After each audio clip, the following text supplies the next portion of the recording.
Madame, Monsieur, bonjour et bienvenue sur Vox Africa. Je suis Fanny Wegscheider.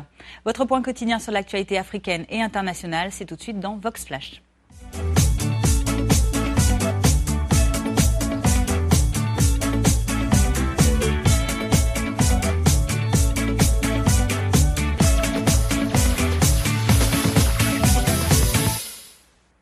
Ouvrons notre flash information de ce jeudi 8 octobre avec l'élection présidentielle imminente, vous le savez, en Côte d'Ivoire. Prévue le 25 octobre prochain, la date du scrutin présidentiel fait débat au sein de l'opposition. Selon 5 des 10 candidats qui se sont exprimés au cours d'un meeting hier à Abidjan, dans la commune de Yopougon, la Côte d'Ivoire n'est pas prête à organiser cette élection crédible et transparente. L'opposition ivoirienne a ainsi refusé de prendre part à la signature au palais de la présidence de la charte de bonne conduite, une charte initiée par le NDI, le National Democratic Institute. Reportage de notre bureau sur place. La campagne va s'ouvrir après-demain. Mon point de vue, c'est que nous ne sommes pas du tout prêts pour aller à cette élection. À 3 jours de l'ouverture officielle de la campagne présidentielle, l'opposition ivoirienne boycotte la cérémonie de signature de la charte de bonne conduite organisée par le National Democratic Institute, préférant animer un meeting où elle a à nouveau relevé que les conditions ne sont pas réunies pour la bonne tenue d'élections crédibles et transparentes. Je suis venu pour manifester à l'ensemble de la Côte d'Ivoire la part de vérité de la société civile qui traduit mal la manière dont on veut organiser les élections. Les conditions ne sont pas remplies pour aller à des élections apaisées. Pour sa première apparition publique après son retrait de la présidentielle du 25 octobre, Essi Amara a apporté un démenti aux propos tenus par Alassane Ouattara sur la suspension de sa candidature. Il paraît que le président candidat a déclaré que je lui avais dit que je ne serais pas candidat, donc mon retrait de la liste, c'est parce que j'ai menti, parce que je lui avais dit que je ne serais pas candidat. Je vais vous dire une chose, je suis un grand commis de l'État. Et dans mon métier, ce qui fait notre vertu, c'est la loyauté, la crédibilité. Ce meeting de la coalition nationale pour le changement qui se tenait à Yopougon, le fief de l'ex-président Laurent Gbagbo, a connu une très faible mobilisation dans ce bastion que l'on croyait pourtant acquis à l'opposition. Pendant ce temps, loin des tumultes, les 4 autres candidats, Alassane Ouattara, Kwangwa Jacqueline Claire, Lagou Henriette et Afin Guessan, signaient la charte de bonne conduite organisée par le NDI, le National Democratic Institute, au palais présidentiel. À 2 semaines du vote, l'attitude des candidats à la présidentielle ne semble pas garantir des élections apaisées en Côte d'Ivoire. Autre rassemblement, mais en Afrique du Sud à présent. Au Cap, des centaines de syndicalistes du pays ont manifesté hier en direction du Parlement pour demander au gouvernement de meilleures conditions de travail, comme par exemple un salaire minimum ou encore de meilleures opportunités pour la majorité des afro-descendants de la population. La marche a eu lieu à l'occasion de la Journée mondiale du travail décent et elle a été organisée par le COSATU, le congrès des syndicats sud-africains. Également déployés à Johannesburg, les manifestants arboraient des écriteaux où l'on pouvait lire par exemple « Non au licenciement massif », aux taxes, aux emplois précaires. Il faut dire que l'économie sud-africaine tourne au ralenti et que le taux de chômage y dépasse les 25%. Hier, en Afrique du Sud, entre autres revendications, la Confédération syndicale COSATU a demandé aussi plus de transports publics et plus de logements sociaux pour les populations les plus démunies. Écoutez ces déclarations des membres d'autres syndicats qui étaient présents à la marche vers le Parlement hier au Cap. On est ici pour les péages électroniques. On est contre ces péages. On veut l'instauration d'un revenu minimum comme promis par le gouvernement et nous réclamons un revenu moyen égal pour tous les travailleurs. Le revenu minimum est mis en place par l'industrie, mais à cause des négociants en main-d'œuvre, les montants sont réduits. Donc nous voulons que le gouvernement intervienne pour arrêter les négociants en main-d'œuvre. Quand nous parlons d'un revenu minimum, cela doit tout comprendre. Cela veut dire qu'un travailleur doit pouvoir accéder aux soins, à des transports abordables, à l'éducation pour ses enfants. Une nouvelle a dû modestement mettre un peu de baume au cœur hier aux Sud-Africains. Mercredi, l'équipe de rugby nationale a pulvérisé les États-Unis à la Coupe du monde de rugby. À Londres, les Springboks n'ont fait qu'une bouchée des pauvres Américains avec un score final de 64-0. Un score qui emmène les Sud-Africains en quart de finale.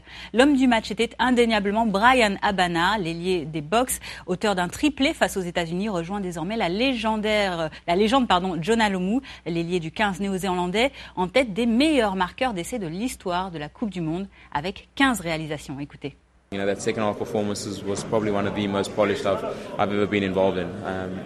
Notre performance durant la deuxième mi-temps est sûrement l'une des plus perfectionnées que nous ayons jamais faites. Je pense que c'est notre engagement physique et l'intensité de notre défense qui nous a permis de marquer des essais, et la circulation du ballon a aussi été incroyable en attaque.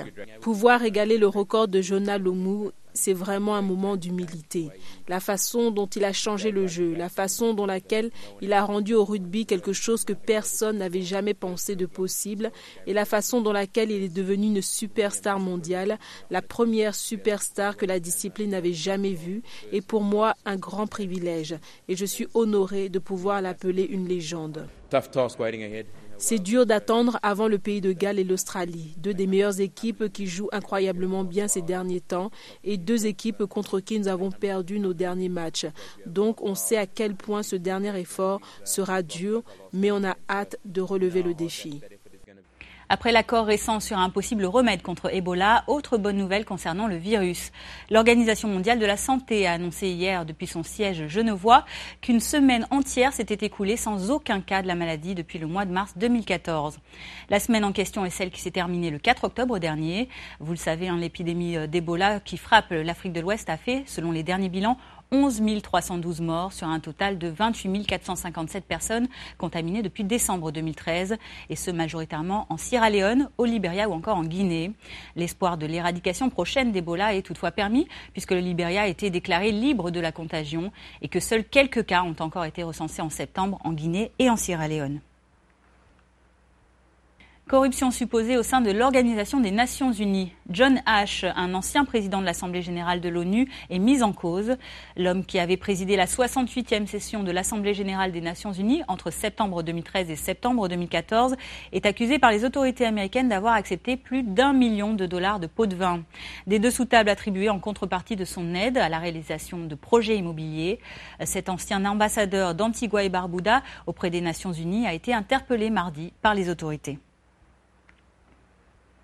Écoutons Mogens Lykketoft, l'actuel président de l'Assemblée générale des Nations Unies, qui revient sur les déclarations du secrétaire général de l'organisation, qui se déclare choqué et profondément troublé par ces accusations. Je ne peux qu'être d'accord avec le secrétaire général lorsqu'il affirme que si cela est prouvé, il s'agirait là d'une attaque au cœur même de l'intégrité des Nations Unies. La corruption n'a pas sa place aux Nations Unies ou ailleurs. Je ne suis pas en position de mener l'enquête moi-même ou de mettre en place de nouvelles règles sans une décision spécifique de l'Assemblée générale. Autre bombardement meurtrier, celui au Yémen, d'une maison où se déroulait une fête de mariage. L'attaque a eu lieu dans la nuit à Sanban, une ville rebelle située à une centaine de kilomètres au sud de Sanaa. Le bilan est pour le moment de 13 morts et de 38 blessés. Selon des témoins, l'attaque a été menée par des avions de la coalition pro-gouvernementale, dirigée par l'Arabie saoudite et qui tente depuis fin mars dernier d'empêcher les Houthis, soutenus par l'Iran, de prendre le contrôle total du Yémen. Les Houthis sont entrés à Sanaa il y a déjà 1 an maintenant. Terminons ce flash information avec cet hommage. Il y a 10 ans, jour pour jour, un séisme de magnitude 7,6 sur l'échelle de Richter frappait la région pakistanaise du Cachemire. Aujourd'hui encore, la recherche se poursuit pour retrouver les disparus. Certaines familles s'accrochent à l'espoir de retrouver leurs proches dans cette région qui peine toujours à se reconstruire. Regardez. Une prière pour leur enfant disparu. Cela fait 10 ans qu'un séisme de magnitude 7,6 a frappé le Cachemire pakistanais. Ce jour-là, Nazish Naz, 16 ans, part à l'école comme d'habitude. Elle n'est jamais revenue. On a été à l'école après le séisme, à la recherche de notre fille. Mais on ne l'a pas retrouvée en vie, ni même morte. On la cherche toujours. On croit qu'elle est peut-être encore en vie, mais qu'elle a peut-être perdu la mémoire et oublié sa famille et sa maison.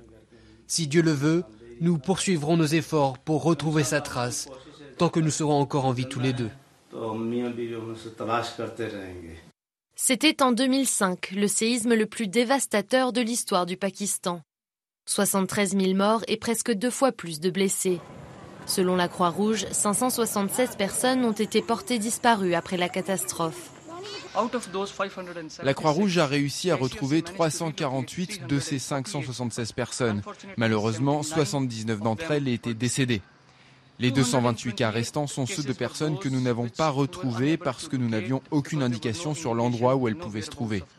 Donc, fin 2007, nous avons cessé de rechercher activement ces 228 personnes.